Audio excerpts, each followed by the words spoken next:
যা যা যা যা।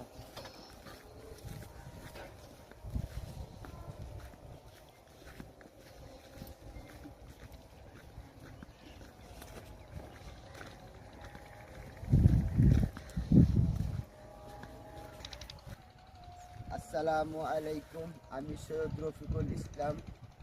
এখন আসলাম আমরা নিমতলি বন্ধে যারা কম টাকায় জমি নেওয়ার জন্য ইচ্ছুক, তারা এই যে একটা কম দামি জায়গা, 3.5 টাকা শতাংশ জায়গা, 3 লাখ টাকা, 8.5 শতাংশ জায়গা আছে। মাইপা একদম পুরা মোটা গাড়াইয়া আমরা দিব আপনার